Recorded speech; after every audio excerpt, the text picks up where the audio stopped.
Hi, I'm Dan, and thanks for watching my Lunar Lightning Entertainment channel. If you watched last week, I did a special episode on the PlayStation 4. I got my hands on one, and I compared it to the PlayStation 3. Well, this time around, I got my hands on an Xbox One, and I'm going to compare it to the Xbox 360. So, let's get right into it and look at the Xbox 360.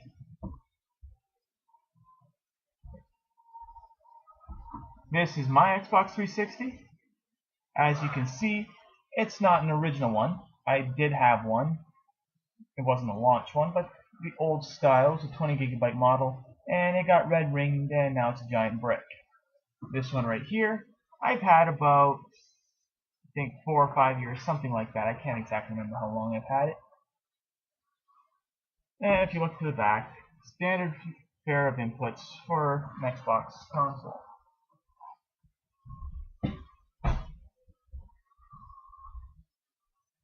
Now, the Xbox One, you can tell right off the bat, it's gotten rid of the disc tray and now has a disc slot.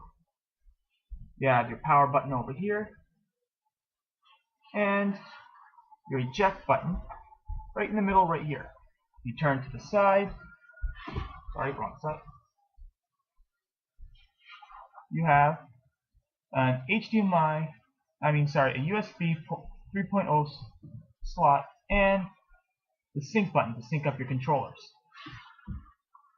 In the back, you get your standard fare of Xbox inputs with an additional, right here, an additional HDMI slot to hook up your cable or satellite box. If you watched my last episode, I discussed about that whole concept, TV and, of course, video games.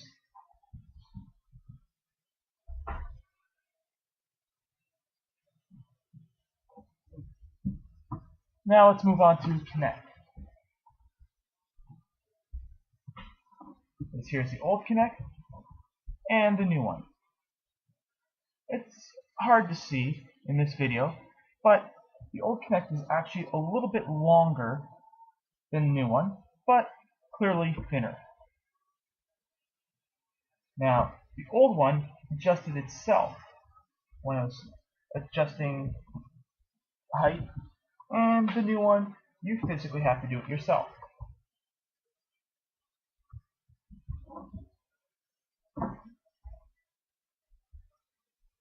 And with any console, you get your standard fare of cable.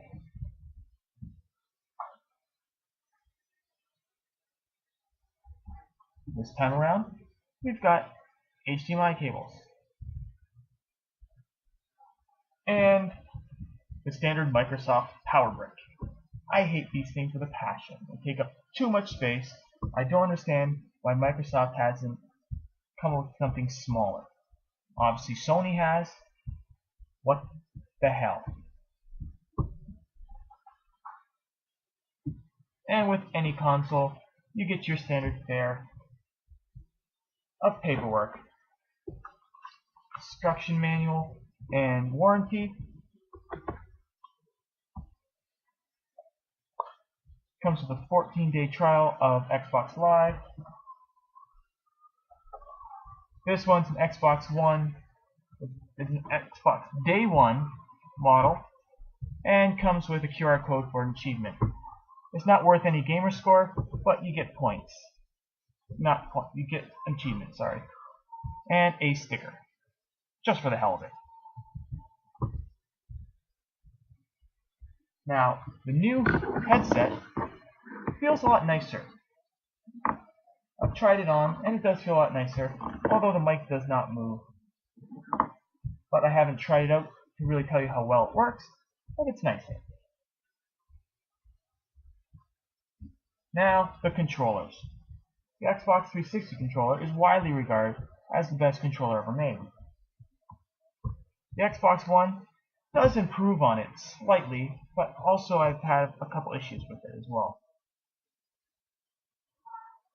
First thing, you notice the analog sticks.